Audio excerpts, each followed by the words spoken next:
Fine. तो student, जैसे कि मैंने पहले भी कहा है तुम लोग को, ये हम लोग का सेकंड लास्ट मॉड्यूल रहेगा related to ICT, information communication and technology. जैसे कि तुम लोग जानते हो कि ICT का मतलब होता है कोई भी डिवाइसेस जो कंप्यूटर, एग्जाम्पल कंप्यूटर हो गया, लैपटॉप हो गया, टैब हो गया, जो कि इंटरनेट से कनेक्ट हो और हमें बेहतरीन result they. It is a example of your ICT। ठीक है, सभी ICT है, मोबाइल फ़ोन भी एग्जाम्पल ऑफ ICT, जिसकी वजह से कम्युनिकेशन हो रहा है। तो यहाँ समझते हैं कि BN श्री कृष्णा रिपोर्ट अपने जगह है, ठीक है, उसको आधार बना के हम डेटा प्रोटेक्शन बिल भी पास किए थे, बट किसी कारण बस एक्ट नहीं बन पाया, अभी भी कंसिडरेशन में है, 1-1.5 साल में वो भी बन के निकल जाएगा। ठीक है, हो सकता है कि आने वाले समय में बने वो। हाँ, इमोशन का मुद्दा रहता तो 2024 से पहले उसको बना दिया जाता है, ये भी बात है। आदमी लोगों को बूझने क्या आता है डेटा प्रोटेक्शन, जैसे रामलला मंदिर का बूझने आता है इसलिए बना देते हैं। यदि लोग पूरा भारत का लोग, उसमें मेजोरिटी ऑफ लोग यदि ये बोले कि डेटा प्रोटेक्शन बिल चाहिए, हम आपको वोट देंगे, तो बन जाता। तो आदमी का अभाव है, समझदारी का अभाव है, इसलिए नहीं बन पाता है। और दूसरी बात है, एक तुम लोग को अपडेट दे दे कि राहुल गांधी डिस्क्वालीफाइड हो गया as a member of MP। बड़ी बात है, डिस्क्वालिफिकेशन हो गया है। समझ रहे हो ना किस रीजन से? जाति सूचक शब्द जो यूज़ किया है उन्होंने 2019 में अपने भाषण में। ठीक है, तो इसलिए रिप्रेजेंटेशन ऑफ पीपल एक्ट 1951 फिर से फोकस में रहेगा, जस्ट लाइक जो लिली थॉमस केस में था। देखो यहाँ पे national digital communication policy 2018 with a view to cater the needs of the digital communication sector of India, the union cabinet approved the national digital communication policy 2018। सही बात है ना कि हमें डिजिटल कम्युनिकेशन सेक्टर को ना, उसका जो नीड है, जिसका आवश्यकता है, उसको समझना है और उसको यदि प्रोग्रेस देना है, उसको यदि डायरेक्शन देना है, तो उसके लिए हमारे कंट्री में एक पॉलिसी होना चाहिए। उसी के लिए भारत सरकार ने ये पॉलिसी, डेडिकेटेड पॉलिसी 2018 में बनाया था। क्योंकि जानते हो डिजिटली ये बनाने का मतलब क्या है कि कैसे डिजिटल सर्विस या डिजिटल डेटा कैसे गवर्न हो, और बिल्कुल इसका रूट डायरेक्ट जुड़ेगा तुम्हारा डेटा प्रोटेक्शन बिल से, या फिर BN श्री कृष्णा रिपोर्ट है वो बिल्कुल उससे हूबहू मैच करेगा ये चीज़। समझ गए ना? यहाँ पे देखते हैं, the new policy has been formulated in place of the existing national telecom policy 2012 and aims to facilitate India's effective participation in the global digital economy. क्या है कहने का मतलब? ऐसा तो नहीं है कि भारत में ये प्रथम बार आया है इस तरह का पॉलिसी, इससे पहले भी था 2012 में पॉलिसी। उस पॉलिसी का नाम क्या है? National telecom policy. उसको रिप्लेस करके ये नेशनल डिजिटल कम्युनिकेशन पॉलिसी आया है 2018 में। समझे? और हम क्यों लाए हैं? जब पहले चल ही रहा था तो क्यों हम लाए हैं इस चीज़ को? क्योंकि हमें पता है बाबू कि आने वाले समय में हमारा जो इकोनॉमी है, हमारा क्या, दुनिया का ही जो अल्टीमेट जो लेगा, स्थान लेगा, वो डिजिटल इकोनॉमी ही लेगा। जो कंट्री जितना आगे डिजिटली बढ़ेगा वो कंट्री सच में ही डेवलप करेगा, ट्रू सेंस में डेवलप करेगा। आज इजराइल इतना आगे है तो उसका एक सबसे बड़ा रीजन ICT है। कोई भी कंट्री, जैसे हम लोग बात करते हैं ना कि हमारा जो एक्सपोर्ट होता है हमेशा लो एंड प्रोडक्ट्स एक्सपोर्ट होता है, हाई एंड क्यों नहीं हो पाता है? क्योंकि हमारे कंट्री में वो इकोसिस्टम ही नहीं है, मैन्युफैक्चरिंग इकोसिस्टम ही नहीं है। और यदि कंट्री में FDI भी अट्रैक्ट होता है तो देखते हो IT सेक्टर कंप्यूटर हार्डवेयर में ज़्यादा हो रहा होता है। तो इससे भी हम अनुमान लगा सकते हैं कि कितना इम्पॉर्टेंट है ICT सेक्टर। यही रीज़न है स्टूडेंट कि भारत का भी बहुत अच्छा भागीदारी हो ग्लोबल डिजिटल इकोनॉमी में। यही रीज़न है कि हम 2018 में पॉलिसी लाए हैं। ग्लोबल डिजिटल इकोनॉमी का मतलब क्या होता है? वो इकोनॉमी, वो दुनिया का इकोनॉमी जहाँ पे डिजिटल जो चीज़ है वो डोमिनेट करता है। अभी देखो ना, UPI करो, ट्रांसफ़र कर दिए, डिजिटली कितना इंपॉर्टेंट है, डेटा स्टोर हो गया। क्लाउड कंप्यूटिंग देखो, कुछ भी हुआ तुम गूगल ड्राइव में जाके सेव कर लिए, कितना इंपॉर्टेंट है। अभी देखो किसी को, कोई भी MNC है, मल्टीनेशनल कॉर्पोरेशन, वो जो डिसीजन लेगी वो डेटा को ग्राउंड लेवल से डेटा को कलेक्ट करके तब जाके वो डिसीजन लेती है। तो अनडाउटली जो कहा गया है बहुत पहले भी कि 21st century is the data century, वो सही बात है। और तुम लोग को ये याद होना चाहिए स्टूडेंट, ये किसका मार्क था, यानी कि ये स्टेटमेंट किसका था बताओ तो, जो कि बाद में बज वर्ड बन गया, यानी कि बाद में फेमस वर्ड बन गया कि 21st century is the century of data. ये एंजेला मर्कल्स का बोला हुआ स्टेटमेंट है। एंजेला मर्कल जानते हो, जर्मनी के जो चांसलर है, इतना बड़ा कद है उनका, अभी तो खैर नहीं है, वो चली गई, बहुत बड़ा कद था इसलिए वो फेमस हो गया वर्ड। एंड ये ट्रू हर एक कंट्री के लिए बैठता है। समझ गए स्टूडेंट, डिजिटल इकोनॉमी का मतलब क्या होता है, ग्लोबल डिजिटल इकोनॉमी का मतलब। और देखो कोशिश तो यही हुआ है, कोशिश तो यही हुआ कि कंट्री ये हम एश्योर करें, वहाँ पे ध्यान देना अच्छे से। 2018 का जो पॉलिसी आया है, इसका हमारा कोशिश ये है कि डिजिटल सॉवरेनिटी को हम अटेंड करें। What is the meaning of digital sovereignty? Sovereignty तो सुने हो, but what is the meaning of digital sovereignty? हमारा डेटा हमारे पास रहे, हमारा डेटा हमको किस तरह यूज़ करना है वो हम यूज़ करेंगे। यदि कोई ऑर्गेनाइजेशन यूज़ भी करता है तो वो हमसे पूछे।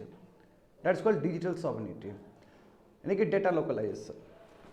हमारा डेटा हमारे अंदर, ऐसा सर्वर के अंदर नहीं जो कि बाहर कंट्री में लोकेटेड हो। बात समझ गए ना? और ये चीज़ हमें अचीव करना था 2022 तक, बट हम नहीं कर पाए। इसके पीछे रीजन क्या है? कोविड-19। कोविड-19 की वजह से हम ये चीज़ अचीव नहीं कर पाए, क्योंकि जानते हो कोविड-19 आने की वजह से केवल डिजिटल सॉवरेनिटी ही नहीं है, भारत में ऐसे बहुत सारे प्रोग्राम और पॉलिसी थे। इनफैक्ट इसरो का भी बहुत सारा चीज़ था, वो लॉन्च नहीं हो पाया, तो हर जगह ही इम्पैक्ट पड़ा है उस चीज़ से। तो ये चीज़ को अब कह तो 2022 तक सपना था, वो पूरा नहीं हुआ, ठीक है 24-25 तक होगा, करेंगे। समझ में आ गया ना? आगे देखो आखिर क्या की ऑब्जेक्टिव्स है। ये जो 2018 का जो पॉलिसी लाया गया है, जिस पॉलिसी का नाम है तुम्हारा नेशनल डिजिटल कम्युनिकेशन पॉलिसी, जो कि रिप्लेस करके आया है तुम्हारा नेशनल टेलीकॉम पॉलिसी का, इसका ऑब्जेक्टिव क्या है, क्या आधार क्या है इसका, क्यों लाया गया है? Universal broadband connectivity at 50 Mbps to every citizen. देखो हर एक प्रत्येक भारत के जो नागरिक है उस सभी को 50 Mbps का इंटरनेट मिलना चाहिए, कनेक्टिविटी होना चाहिए। अब देखो ये जितना होगा स्टूडेंट, उतना ही हम डिजिटल डिवाइड से बच पाएंगे। सही बात है ना? डिजिटल डिवाइड कितना नेगेटिव चीज़ है। देखो शहर का बच्चा लोग बहुत अच्छे से मोबाइल फ़ोन यूज़ कर रहा है, इंटरनेट यूज़ कर रहा है, यदि गांव का बच्चा यूज़ नहीं कर पाएगा तो बहुत पीछे रह जाएगा वो प्रोग्रेस में। बात समझे? इसलिए क्या देख रहे हो ना तुम लोग, सरकार का भी प्रयास यही रहता है कि सबको बराबर लेके चले, और सोशल वेलफेयर स्टेट है हमारा, तो बिल्कुल हमारा तो यही होना चाहिए। और जानते हो 2015 और 16 में सुप्रीम कोर्ट का जो टिप मनी था कि चलो सोशल जस्टिस तो ठीक है, पॉलिटिकल जस्टिस तो ठीक है, इकोनॉमी जस्टिस भी ठीक है, what about the digital justice?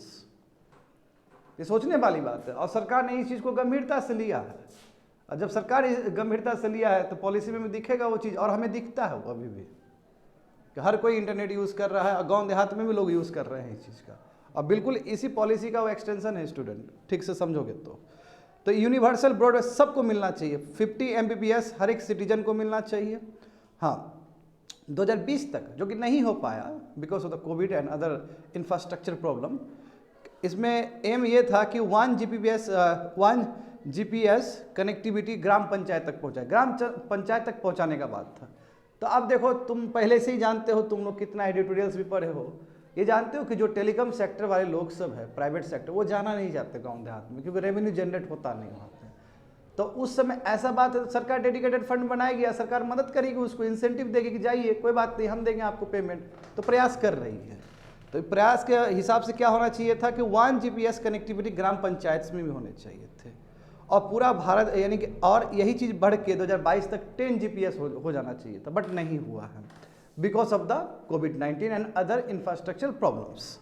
तीसरा देखो, ensure connectivity to all uncovered area, जितने भी अनकवर्ड एरिया है due to the barrier, topographic barrier या कम्युनिकेशन बैरियर। जैसे एग्जांपल देखो, नॉर्थ ईस्ट को कनेक्ट करने के लिए केवल चिकन नेक है, it is Sikkim sorry Siliguri से ही कनेक्ट हो पाता है।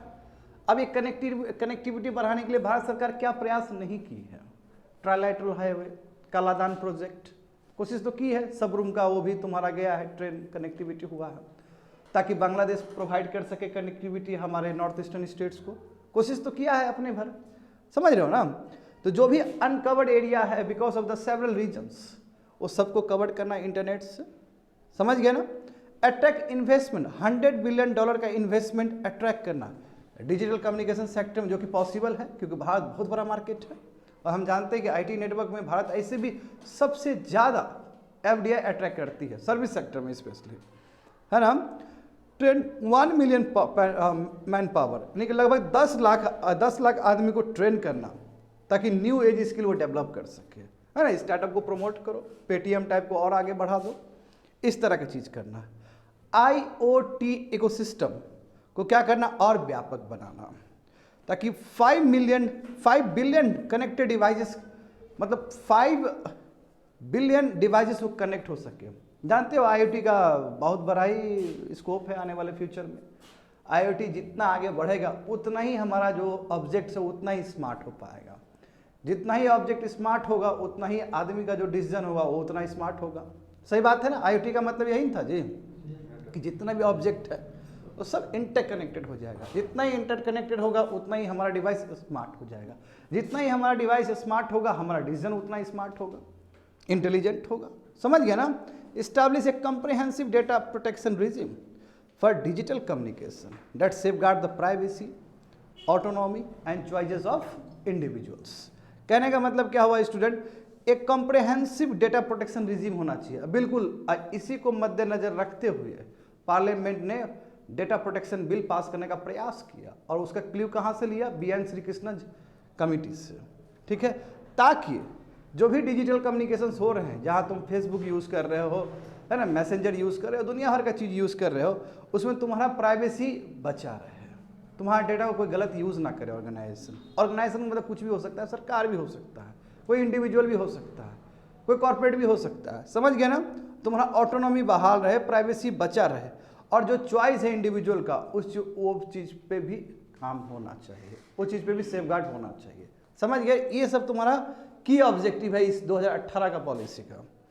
आगे देखो स्टूडेंट, और भी बहुत सारे की ऑब्जेक्टिव्स होंगे इसके। देखो, facilitate India's effective participation in the global digital economy. वो तो हम लोग जानते हैं कि हमारा जो भागीदारी है डिजिटल इकोनॉमी में वर्ल्ड के कॉन्टेक्स्ट में वो और ज़्यादा बढ़े, और अनडाउटली पहले कंपेरिजन में बहुत ज़्यादा बढ़ा है, ठीक है। एक ICD इंडेक्स भी होता है, उसमें हम बहुत कम हैं, मगर प्रेजेंट जो डिस्पेंसिएशन है, यानी कि प्रेजेंट जो गवर्नमेंट है उसने शपथ लिया है कि हम बेस्ट करेंगे उसमें भी ICT इंडेक्स में, जो कि हम लोग नेक्स्ट मॉड्यूल में पढ़ेंगे स्टूडेंट। कि देखो हमारा बेस्ट ग्लोबल डिजिटल इकोनॉमी में पार्टिसिपेशन होना चाहिए। Enforce accountability through appropriate institutional mechanism. Accountability maintain रहे। क्या होता है अकाउंटेबिलिटी मेंटेन होने का मतलब, कोई भी ऑर्गेनाइजेशन डेटा यूज़ कर रहा है तो वो सही तरीके से डेटा यूज़ करे। उसके लिए हम बात किए हैं, डेटा प्रोटेक्शन बिल में भी बात था कि ग्रीवांस रिड्रेसल मैकेनिज्म होना चाहिए, है ना। एक ऑफिसर, डेडिकेटेड ऑफिसर होना चाहिए, कोई भी प्रॉब्लम हुआ तो वो अपना सुलझा लेगा। तो बिल्कुल यही चीज़ यहाँ, इसलिए मैं जो भी पढ़ा रहा हूँ स्टूडेंट, इसका जो डायरेक्ट रेफरेंस है वो BN श्रीकृष्णन कमिटी और प्लस तुम्हारा डेटा प्रोटेक्शन बिल, उससे रिलेटेड है ये चीज़, ठीक है। तो enforce accountability through appropriate institutional mechanism to assure citizen to safe and secure digital communication infrastructure and services. कहने का मतलब क्या, अकाउंटेबिलिटी मेंटेन रहे, सिटीजन को बहुत अच्छा लगे, और उसका डिजिटल कम्युनिकेशन क्या हो, एकदम सेफ रहे, कोई तरह का प्रॉब्लम ना हो उसको। Enhancing the contribution of digital communication sector. अभी देखो प्रेजेंट 2017 में ना 6% कंट्रीब्यूट करता था GDP में हमारा कम्युनिकेशन सेक्टर, GDP में ग्रोथ, और हम सोचे हैं कि 2022 तक ये तुम्हारा 6% से 8% हो। अब तुमको लगेगा कि 6% से 8% तो कोई बड़ा आंकड़ा नहीं है, बहुत बड़ा आंकड़ा है स्टूडेंट। यदि बिगर पिक्चर में देखोगे तो हमारा GDP कितना है, $3.5 ट्रिलियन का लगभग है ना, और उसमें 6% यदि कम्युनिकेशन सेक्टर का ICT का कंट्रीब्यूशन है, और 6% से 8% तो मतलब ढेर सारा हो गया उस हिसाब से देखा जाए तो, ठीक है। इसलिए बोला गया है कि डिजिटल कम्युनिकेशन सेक्टर का जो कंट्रीब्यूशन है GDP में अभी 2017 में, उस समय 2017 में 6%, उसको बढ़ा के 2022-23 तक कितना करना है, 8% करना है। और इतना ही नहीं, जैसे कि हम लोग बात किए हैं कि जो तुम्हारा ICT डेवलपमेंट इंडेक्स है, एक ICT डेवलपमेंट इंडेक्स भी होता है जो कि सेकेंड मॉड्यूल में पढ़ेंगे। उस इंडेक्स में हम बहुत पीछे रहे थे, 134 रैंक था हमारा, वो बढ़ा के हम 50 टॉप नेशंस में जाना चाहेंगे। और कब जाएंगे, कैसे जाएंगे, जब डिजिटल इंफ्रास्ट्रक्चर को बहाल करेंगे, जब हम इस तरह का ग्रीवेंस रिड्रेसल मैकेनिज्म पर काम करेंगे, जब हम अकाउंटेबिलिटी पर काम करेंगे और बेटर करेंगे। बेटर इसलिए करेंगे ताकि हमारा ICT और ज़्यादा यूज़ हो, और जितना ज़्यादा यूज़ होगा हमारा उतना GDP बढ़ेगा, उतना ही उसका कंट्रीब्यूशन होगा। समझ रहे हो ना स्टूडेंट। तो ये सब चीज़ का है। अब यहाँ पे देखो, यदि हमको आगे बढ़ाना है, कम्युनिकेशन सेक्टर को बढ़ाना है या कम्युनिकेशन सेक्टर से बहुत कंट्रीब्यूट करना है जीडीपी में, और एट द सेम टाइम लोग का प्राइवेसी भी देखना है, ऑटोनॉमी भी देखना है, तो हमें सबसे इम्पॉर्टेंट डेटा सॉवरेनिटी पे काम करना होगा। डेटा सॉवरेनिटी का मतलब वही है कि जैसे कई बार हम जाते हैं फेसबुक यूज़ करते हैं, यूट्यूब यूज़ करते हैं, तो हमारा डेटा वहाँ पे रह जाता है, तो वो डेटा वो ऑर्गेनाइजेशन गलत तरीके से यूज़ ना करे, जो सर्विस प्रोवाइडर है वो गलत तरीके से यूज़ ना करे। यदि गलत तरीके से यूज़ किया जा रहा है तो जो सरकार है उस पनिश करे उसको, समझे। That is the data sovereignty. तो देखो डेटा सॉवरेनिटी का 2 तरीके से डिफिनीशन दिया गया है इस मॉड्यूल में, समझो दोनों ही इंपॉर्टेंट है। Data sovereignty is the concept that a consumer digital data and the presence should be entirely under consumer control. In other words, it should be up to an individual to decide who can access, store, use their data and for what purposes. समझ में आ गया ना ये चीज, कितना साधारण English में दिया गया है। डेटा सॉवरेनिटी का मतलब ये होता है स्टूडेंट कि ये कंज्यूमर का डिजिटल डेटा है, समझे, यानी कि ये कॉन्सेप्ट तुम्हारा कंज्यूमर डिजिटल डेटा से रिलेटेड है। यानी कि कंज्यूमर मतलब क्या, मैं यूज़ कर रहा हूँ फेसबुक को, गूगल को, ठीक है, वहाँ पे मेरा डेटा प्रोसेस हो रहा है, या हमारा जो प्रेजेंस है सोशल मीडिया में कहीं पे भी उससे रिलेटेड है, और या हमारा प्रेजेंस कहीं पे किसी भी मीडिया में हो या हमारा डेटा कहीं भी प्रोसेस हो, वो हमारे कंट्रोल के अंदर रहे, हम अपने डेटा पे फुल कंट्रोल करें, हमारा जो प्रेजेंस है उस पर हमारा फुल कंट्रोल रहेगा, समझे। इसका मतलब ये हुआ कि इंडिविजुअल कैपेबल है कि वो डिसाइड करेगा कि कौन उसका डेटा एक्सेस करता है, एक्सेस करना मतलब कौन डेटा उसका यूज़ करता है, स्टोर करता है और फिर दूसरे पर्पस के लिए यूज़ करता है, ये इंडिविजुअली डिसाइड करेगा। जैसे मान लो कि हमको मन है कि मेरा फेसबुक यूज़ करे मेरा डेटा, तो बिल्कुल यूज़ कर सकता है, उसके लिए उसको कंसेंट लेना पड़ेगा हमारा। बट हम फेसबुक यूज़ कर रहे हैं और हम चले गए, थोड़ा डेटा वहाँ पर रह गया, मेरा एज रह गया, मेरा प्राइवेट वाला जो क्रिटिकल जो डेटा होता है वो तो वहाँ पे रह गया। इसका मतलब ये नहीं कि जो सर्विस प्रोवाइडर है फेसबुक वो हमारा उस डेटा को गलत यूज़ करे या बिना पूछे यूज़ करे। यदि बिना पूछे यूज़ कर रहा है तो डिजिटल सॉवरेनिटी तो नहीं हुआ बाबू। डिजिटल या डाटा सॉवरेनिटी के लिए ज़रूरी है कि जो इंडिविजुअल कंज्यूमर है उसके हिसाब से उसके डेटा पे काम होना चाहिए, उसका कंसर्न है तो इट्स ओके। दूसरा डेफिनेशन देखो, digital sovereignty means that internet users can freely and independently decide which data can be generated, distributed, used and saved about them। यानी कि जो इंटरनेट यूजर है, यानी कि हम ही लोग ना है, इंटरनेट यूजर मतलब वी आर कंज्यूमर्स, यानी कि इंडिविजुअल जो इंटरनेट यूजर्स है वो पूरा डिसाइड कर सकता है उसका डेटा का होगा क्या, कैसे डेटा जनरेट होगा, कैसे डेटा डिस्ट्रीब्यूट होगा, कैसे उसको यूज़ है और किस तरह सेव करना है, वो टोटल डिपेंड करता है तुम्हारा इंटरनेट यूज़र के ऊपर, यानी कि हमारे कंज्यूमर के ऊपर। यदि ये शक्ति हमारे पास है तो हम कहेंगे कि डेटा सॉवरेनिटी है, डिजिटल सॉवरेनिटी है। यदि ये शक्ति हमारे अंदर नहीं है और कोई दूसरा ऑर्गेनाइजेशन हमारे डेटा को गलत तरीके से यूज़ कर रहा है तो हम कहें कि ये डेटा सॉवरेनिटी नहीं है। और हम देखते हैं कि हमारे कंट्री में डेटा सॉवरेनिटी नहीं है, क्योंकि हमारा सर्वर देखो सिंगापुर का सर्वर होता है। हाँ, सर्वर जानते हो ना, सर्वर मतलब ओरिजिनल गूगल कहाँ का है, यूनाइटेड स्टेट्स का है, जिसका बहुत सारा सर्वर होगा वर्ल्ड में, कुछ सिंगापुर में है, कुछ दूसरे कंट्री में है, अधिकतर सिंगापुर से ही हमारा एक्सेस होता है। तो हमारा डेटा तो चला जाएगा सिंगापुर में, और सिंगापुर में रूल्स और रेगुलेशन कुछ और है, तो हमारा डेटा तो नेगेटिव तरीके से यूज़ हो सकता है। तो इसलिए भारत में डिबेट उठा, स्पेशली आरबीआई ने भी उठाया था कि डेटा लोकलाइजेशन होना चाहिए, हमारा डेटा हमारे पास ही होना चाहिए। यदि हमारा सेंसिटिव डेटा बाहर जाना है तो उसके लिए बहुत ही रिस्ट्रिक्टिव केस में, yes we have seen in our previous modules also. समझ गए ना स्टूडेंट, यानी कि व्हेनेवर वी यूज ए, देखो यही बोला गया है, कभी भी हम डिजिटल सर्विस को यूज़ करते हैं तो हम ढेर सारा डेटा वहीं पे छोड़ जाते हैं और हो सकता है कि वो डेटा ऑर्गेनाइजेशन मिसयूज़ कर दे। यदि ऐसा होता है तो जो डाटा सॉवरेनिटी है या डिजिटल सॉवरेनिटी है वो कॉम्प्रोमाइज़ हो जाएगा, यानी कि गलत हो जाएगा, और डाटा सॉवरेनिटी जो होना चाहिए वो नहीं हो पाएगा, कॉम्प्रोमाइज़ हो जाएगा। समझ रहे हो ना। तो इसलिए जो भी फेसबुक है, जो भी ट्विटर है, हमारे डेटा को गलत तरीके से यूज़ ना करें और अपने पर्पज़ के लिए यूज़ ना करें। यदि किसी भी पर्पज़ के लिए यूज़ करना चाहता है तो हमसे पहले परमिशन लें, बिना परमिशन नहीं हो सकता है स्टूडेंट, बिना permission you can't do this things. अब यहाँ पे देखो, अब इतना इंपॉर्टेंट क्यों है डिजिटल एंड डेटा सॉवरेनिटी, देखो अब यहाँ पे समझो, अब हमारे इसलिए गूगल पे आरोप लगता है नहीं कि भाई भारत का तुम डेटा लेके तुम इतना बड़ा हो गया, हर समय आरोप लगता है। आखिर हम जो इंडिविजुअल है हमारे डेटा को ही वो प्रोसेस कर करके माइक्रोसॉफ्ट गूगल इतना बड़ा कंपनी बन गया। तो वही चीज़ लिखा गया है कि are we transforming ourselves from user and customer of digital provider to supplier for their business model. क्या हम लोग ऐसा स्थिति आ गया कि जो हम यूजर जो कस्टमर है डिजिटल प्रोवाइडर का, कहीं ना कहीं हम ही डेटा दे रहे हैं और उसी की वजह से ये लोग का बिजनेस मॉडल चल रहा है, क्योंकि वही डेटा वो लोग इनपुट यूज़ करके बहुत बड़ा नेटवर्क क्रिएट कर रहा है। तो yes it is a correct, ऐसे ही कुछ है, क्योंकि हमारा डेटा प्रोसेस कर करके ही हमारा वो इंटेंशन समझ गया, हमारा चॉइस समझ गया, और हमारा चॉइस को ही वो मैनिपुलेट करके इतना बड़ा एडवर्टीजमेंट का इंडस्ट्री खड़ा कर दिया है। समझ गए ना स्टूडेंट? अनडाउटली जैसे कि हम लोगों ने बात किया है कि मार्कल्स का, एंजेला मार्कल्स का, उन्होंने कहा था कि data is the commodity of 21st century. ये सही बात है, ये बहुत इंपॉर्टेंट है। कोई भी नए बिजनेस के लिए data is very very important. कोई भी एमएनसी जब डिसीजन लेती है तो डेटा के आधार पे ही लेती है कि व्हाट हम क्या किस तरह का इंप्लीमेंट करें। तो it is a central element for a new business concept and the future of the production for company. It is a way to optimise the products and make profit. यानी कि data ही है जो बताता है कि future में किस level पे प्रोडक्शन होगा। वो डेटा ही है जो कंपनी को हेल्प करता है कि उसका प्रोडक्ट किस लेवल पे ऑप्टिमाइज होगा, यानी किस लेवल पे बेस्ट होगा, बेटर होगा, और कैसे कितना उसको प्रॉफिट मिलेगा। इट इज़ ये डेटा ही है। डेटा ही इतना इन्फॉर्मेशन कंपनीज को देता है, इसलिए डेटा पे बहुत भयानक काम होता है लोग का। आज इतना आर्टिफिशियल इंटेलिजेंस बढ़ रहा है स्टूडेंट। आर्टिफिशियल इंटेलिजेंस का मतलब क्या है कि if you will get data only artificial intelligence will work. सही बात है ना, क्योंकि आर्टिफिशियल इंटेलिजेंस पूरी तरीके से डेटा पे टिका हुआ है।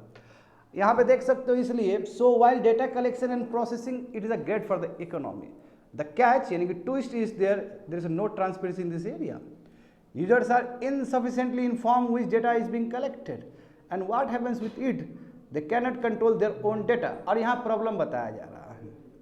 जैसे हम जानते हैं डेटा कलेक्शन और प्रोसेसिंग ये बहुत इंपॉर्टेंट है किसी भी इकोनॉमी के लिए, क्योंकि अब हम जब बात कर रहे हैं कि हम डिजिटल इकोनॉमी, वर्ल्ड का जो डिजिटल इकोनॉमी है उसमें हम भागीदारी बढ़ाना चाहते हैं, तो भागीदारी तो तब ना बढ़ाइएगा जब आपका डेटा सेफ हो। यदि आप ही का डेटा यूज़ करके दूसरा यदि डिजिटल इकोनॉमी बना रहा है तब तो मूर्खता हो गया आपके कंट्री के ऊपर। ये सोचने वाली बात है। तो ही बोला है कि डेटा कलेक्शन प्रोसेसिंग ये ग्रेट है किसी भी इकोनॉमी के लिए। बस सबसे बड़ी बात है, सबसे बड़ा कैच है, सबसे बड़ा ट्विस्ट क्या है कि ट्रांसपेरेंसी है ही नहीं यहाँ पे। डेटा कोई भी यूज़ कर रहा है, कहीं पे भी किसी पर्पस की यूज़ कर रहा है, इलेक्शन में मैनिपुलेट कर रहा है, दंगा हो रहा है, बहुत तरह का बात है। यूजर्स देखो, यूजर्स को पता ही नहीं चलता है कि उसका डेटा कैसे यूज़ किया जा रहा है, पता ही नहीं। बताओ, कभी गए हम, कभी बैजू खोले तो बैजू का बार बार मैसेज आ रहा है हमको, जो पता चल गया कि सिविल सर्विस का तैयारी करता है। तो ऐसा नहीं होना चाहिए। तो ऑर्गेनाइजेशन और करेगा, वो टारगेट करेगा उस चीज़ का, और अभी भी चलता है ये। तो users are insufficiently informed which data is being collected. और उसको पता ही नहीं कि उसका डेटा कौन सा कलेक्ट किया गया, कौन सा नहीं किया गया है, समझे। और बेचारा वो अपना डेटा पे ही उसका खुद कंट्रोल नहीं है। इसका मतलब डेटा सॉवरेनिटी बिल्कुल नहीं है, डिजिटल सॉवरेनिटी बिल्कुल नहीं है। तो ये चीज़ होना चाहिए था। एग्जाम्पल देखो यहाँ पे, अदर इश्यूज क्या रिलेटेड है तुम्हारे डिजिटल सॉवरेनिटीज से। Digitalisation of data makes it easy to duplicate, portable and large amount of data can be stored. सही बात है ना। देखो डेटा होता है तो हम तुरंत कॉपी कर सकते हैं ना। जैसे एग्जांपल देखो, अभी जो पढ़ रहे हो डेटा ही यही है, मेरे पास भी है, तुम्हारे पास भी है, एक भेजे सबके पास आ गया। तो क्या है, सही बात है, आराम से डुप्लीकेट हो सकता है, आराम से कॉपी हो सकता है, आराम से पोर्टेबल एक जगह से दूसरी जगह जा सकता है, और आराम से स्टोर हो सकता है। ये पोटेंशियल होता है डिजिटलाइजेशन में। अब फिर यही चीज़ अभी जो पढ़ा रहे इस तरह क्या हो सकता है वो किताब से? संभव ही नहीं है। तो इसका मतलब क्या कि डिजिटलाइजेशन कितना आगे जा चुका है, पोर्टेबिलिटी है उसके अंदर, duplication, everything you will find. However देखो यहाँ पे कैच लाइन है, however most of the data is stored in the cloud and the data storage centres are not located within the country from where the data is uploaded. कहने का मतलब क्या है कि अब जानते हो क्लाउड कंप्यूटिंग का जमाना है। अब क्लाउड कंप्यूटिंग कैसे समझोगे स्टूडेंट? क्लाउड कंप्यूटिंग समझना है तुम लोग को तो सिंपल समझो, गूगल ड्राइव। हाँ, तुम भी गूगल ड्राइव में सेव की हो ना कोमल? बहुत होगा, भर गया होगा अब तो। जैसे मैं तुमको भेजता हूँ, मैंने भी सलाह दिया था, तुम लोगों ने बहुत अच्छे से किया है, और मैं अभी भी सलाह दूंगा तुम लोग को, मगर मेरे सलाह के पीछे भी कुछ है, तो इस चीज़ है। जैसे इतना इन्फॉर्मेशन भेजते हैं तुम लोग को, इतना डेटा भेजते हैं, ये PDF, ये दुनिया भर का PDF, क्या भरोसा मोबाइल चोरी हो जाए, ख़त्म हो जाएगा, फिर सब तो खो दोगे ना। तो तुम क्या करोगे बचने के लिए? क्या करोगे बचने के लिए? तुम गूगल ड्राइव में चले जाओगे। ऐसे तो पेन ड्राइव में भी करके कंप्यूटर में डाल सकते हो। मैं सबसे आसान तरीका क्या है, गूगल ड्राइव में डाल देना। गूगल ड्राइव में डाल दोगे तो क्या होगा, मोबाइल खो भी गया तो कोई बात नहीं है, कोई भी तुम्हारा अप्लायंस होगा तुम्हारे पास, है ना, इलेक्ट्रॉनिक अप्लायंस होगा, वहाँ से फिर अपना वो करोगे, ईमेल रखोगे और वहाँ से तुम डिराइव कर सकते हो। चलो तुम्हारा काम तो हो गया, मोबाइल भी खो गया, फिर भी तुम्हारे पास डेटा है। बस सबसे बड़ी बात है जो गूगल ड्राइव में तुम सेव कर रहे हो, वो गूगल ड्राइव है कहाँ पे? वो गूगल ड्राइव इंडिया में नहीं है, वो दूसरे सर्वर में है। सर्वर मतलब जहाँ पे क्लाउड कंप्यूटिंग जहाँ पे रहता है, स्टोर रहता है। भारत गूगल कहाँ का है? यूनाइटेड स्टेट्स का है। इसका हर एक कंट्री में अपना अपना सर्वर है। हमारा जो नियरेस्ट सर्वर है वो सिंगापुर सर्वर है। इंडिया में भी होगा, मगर हमारा जो बड़ा वाला जो सर्वर है वो सिंगापुर के आसपास है। तो कहने का मतलब क्या, हमारा डेटा तो बहुत पता होगा वो लोग को। तो इसलिए जो सर्वर है जहाँ पे डेटा कलेक्ट होता है वो भारत के अंदर ही होना चाहिए और वो बाहर नहीं होना चाहिए। अब पूछो क्यों नहीं बाहर होना चाहिए? क्या डेटा सेफ नहीं है? क्योंकि देखो हर एक कंट्री का डेटा को लेके अपना ही अपना लॉ होता है। ये इंडिया बहुत पीछे है, नहीं तो इंडिया को अभी तक बना लेना चाहिए। बहुत सारा कंट्री जैसे यूनाइटेड स्टेट सब डेटा को लेकर बना लिया, सिंगापुर सब बना लिया डेटा को लेके। अब देखो हो सकता है कि हमारे कंट्री में डेटा से रिलेटेड कोई भी वर्क हो सकता है इलीगल हो, कोई भी एक पर्पस, एक पर्टिकुलर वर्क, वह हो सकता है कि वही सिमिलर वर्क उस कंट्री में लीगल हो। ऐसा भी तो हो सकता है, जैसे मान लो कि हमारे कंट्री में डेटा को यूज करके सर्वे प्रेजेंट करना हो सकता है इलीगल हो। मैं एग्जांपल दे रहा हूँ, मैं हो सकता है कि ये सिंगापुर में ये चीज़ लीगल हो। तो कहने का मतलब क्या हुआ, जो चीज़ इंडिया में नहीं हो सकता है वो चीज़ हमारा जो सर्वर वहाँ पे है वहाँ पे वो हो जा रहा है। तो हमारा डेटा के साथ कॉम्प्रोमाइज़ हुआ कि नहीं हुआ, वही चीज़ लिखने, वही चीज़ बताने का प्रयास किया गया वहाँ पे। However most of the data is stored in the cloud में है, जैसे गूगल ड्राइव में। And the data storage centre यानी कि जो सर्वर है are not located within the country के अंदर नहीं है। जहाँ पे वो डेटा अपलोड किया गया था उस कंट्री के अंदर नहीं है, वो कहाँ है? दूसरे कंट्री में, सर्वर दूसरे कंट्री में है। The spread of cloud computing has made it cheaper and easier to access and store data. सही बात है ना, क्योंकि आपके पास गूगल ड्राइव है, क्लाउड कंप्यूटिंग है, तो बड़ा आसान है कि कभी भी आप डेटा उसके अंदर रख सकते हो, कभी भी आप निकाल सकते हो और कभी आप सोचते भी नहीं हो उस चीज़ के बारे में कि क्या होगा। अब बस कहते हो कि तुम भी गूगल ड्राइव में सेव कर लो, अच्छी बात है, मगर but it comes with the down sides, but इसका भी नेगेटिव है। जैसे कि हम लोग बात कर चुके हैं, storing data in the cloud can mean that digital sovereignty is further compromised. हुआ ना, डिजिटल आपका सॉवरेनिटी कंप्रोमाइज हो गया। क्यों? क्योंकि जो क्रॉस बॉर्डर लॉज है, देखो दोनों कंट्री का जो होगा, इंडिया और सिंगापुर का जो लॉज होगा रिलेटेड टू डेटा, वो डिफरेंट हो सकता है, बिल्कुल हो सकता है। कंट्री का जो लॉ बनता है वो अपने कंट्री के एक्सपीरियंस से बन रहा होता है, तो अलग हो सकता है उस समय। देखो क्योंकि यूनिवर्सल कोई लॉ तो बनने वाला है नहीं डेटा को लेके, अपना कंट्री का अपना ही लॉ होगा, तो उस समय हमारे डेटा को लेकर कॉम्प्रोमाइज़ किया जा सकता है वहाँ पे। तब फिर कहा का डेटा सॉवरेनिटी प्रॉब्लम हो सकता है। समझे स्टूडेंट, वही बताएगा by differences in cross border laws as they are currently no global no universal rules. कोई यूनिवर्सल रूल नहीं है, हर कंट्री का अपना ही अपना तुम्हारा डेटा से रिलेटेड रूल्स और रेगुलेशंस लॉ होते हैं। आगे देखो और क्या क्या इश्यूज है यहाँ पे। डिफरेंट कंट्रीज, देखो वही चीज़ लिखा गया है, सेम हूबहू वही चीज़। Different countries and locations have their own privacy and data loss that can vary widely. सही बात है ना, अलग अलग कंट्री का अपना ही अपना नियम प्राइवेसी को लेके, डाटा प्राइवेसी को लेके, डाटा लॉस को लेके, जो कि डिफर करता है हर कंट्री से। दिस मीन्स डैट, इसका मतलब क्या हुआ, data stored in one country could be use for the purpose that the host country would not allow. यानी कि हमारा जो डेटा है वो सिंगापुर के सर्वर में है और वहाँ पे वो यूज़ कर लिया क्योंकि उसका लॉ परमिशन देता है, बट हम खुद यूज़ नहीं कर रहे हैं, तब तो हमारा डेटा का तो वो तो पूरी तरीके से वायलेशन कर दिया हमारा प्राइवेसी का। समझ गए ना। दिस रेजेस ग्रेट कंसर्न, ये बहुत बड़ा कंसर्न है हमारे लिए, गवर्नमेंट के लिए as well as IT professionals के लिए भी। इससे बहुत नेगेटिव असर पड़ेगा। तो डिजिटल सॉवरेनिटी या data sovereignty is all about storage, protection of an individual personal data in digital form on cloud. But वो क्लाउड क्या होना चाहिए, लोकलाइजेशन होना चाहिए, वो लोकल होना चाहिए, हमारे कंट्री में ही वो सर्वर होना चाहिए। तो डिजिटल सॉवरेनिटी या डेटा सॉवरेनिटी का मतलब है कि हम स्टोर करें, हम प्रोटेक्ट करें, हम रिट्रीव भी करें उस इंफॉर्मेशन को। जो भी क्लाउड है यानी कि जो भी सर्वर है वो कहाँ होना चाहिए, इंडिया के अंदर होना चाहिए। तो data sovereignty demands that the individual data which is stored in the binary digital form. क्या होता है बाइनरी, 0 या 1 में रहेगा वो तुम्हारा, जानते हो डिजिटल मतलब 0 1 होता है। जो भी हमारा डिजिटल इन्फॉर्मेशन है क्लाउड में रहता है, वो जो क्लाउड है, वो जो सर्वर है, हमारे कंट्री में ही रहना चाहिए और हमारी कंट्री का नियम ही लगना चाहिए, वही कंट्री का लॉज लगना चाहिए, दूसरा लॉज नहीं लगना चाहिए। यदि हमारे कंट्रीज का लॉज लगेगा तो हमारा डेटा प्रोटेक्टेड रहेगा, और यदि हमारा गवर्नमेंट यूज़ भी करती है तो वो इंटेंडेड पर्पस के लिए यूज़ करेगी, और यदि गलत भी यूज़ करती है तो हम उसको घसीट सकते हैं, ग्रीवांस रिड्यूसल मैकेनिज्म, क्योंकि वो कानून भी वही हमें देता है। समझ गया ना। तो it is all about data localisation. ये जो तो हम दूसरे टर्म में कह सकते हैं कि जो डेटा सॉवरेनिटी है या डिजिटल सॉवरेनिटी है is equal to data localisation. That's it.